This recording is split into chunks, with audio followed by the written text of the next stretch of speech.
didn't give a honk. It was a family car, and better protected than many poor aristocrats' manor houses. More explosions followed, these ones signifying that it would all soon be over. Again, without me.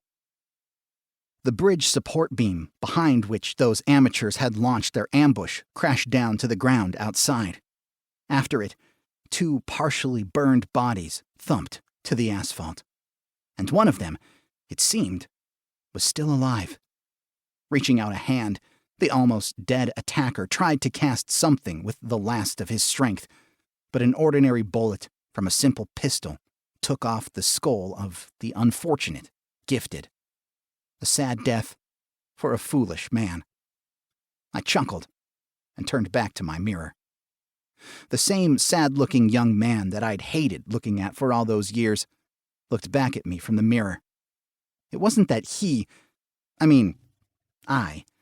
It wasn't that I was ugly, exactly. Actually, by local standards, I was almost handsome. Tall, dark-haired, with a chiseled athletic build. Dumb habit. I just couldn't let my body be weak. Sometimes I got carried away and caused gossip among the servants, shocked by my training sessions. But damn, where were all my scars? I'd had so many in my past life as a hunter, and I was proud of them. That damn black hydra devoured me, but I took the beast down to the underworld with me. I had hunted it for so long and achieved success where many had failed.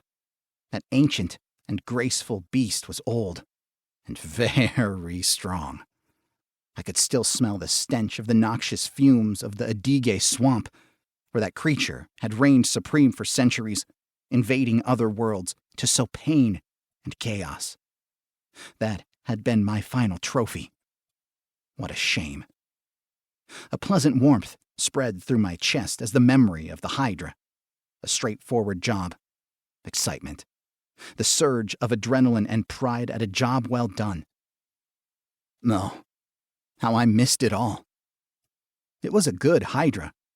A dark grin spread across my face, one that tended to strike primordial fear into all who saw it. I checked myself and quickly hid it away, bringing back to my face the bored and distant expression of a spoiled and dim-witted brat of a noble family. Others couldn't see it yet. It was too soon.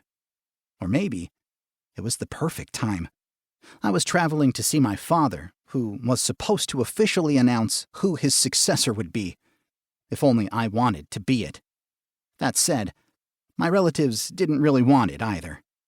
But tradition... Really, I had a feeling that it would all go fine.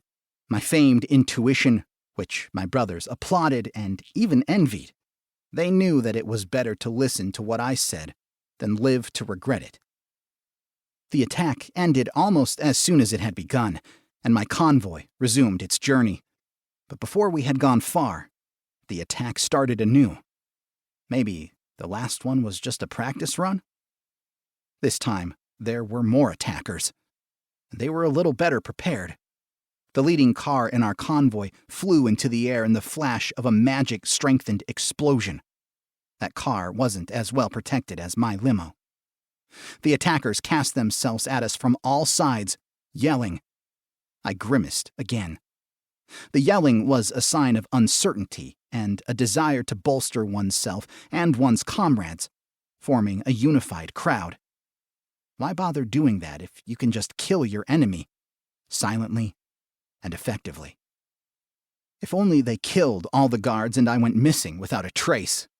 Oh, I could only dream. Until my father announced his decision, there was no way in hell I'd be allowed to go anywhere. My ass was too valuable to just up and lose, let alone allowed to be killed. No, I was no dutiful son who would wait for an answer and shake in fear beneath his father's gaze. I had tricks up my sleeve in case anything went wrong. But for now, everything was going fine. 2 minivans screeched to a halt beside my car, covering it from the attackers. Reinforcements called by my guards. I sighed heavily. Not today. Well, at least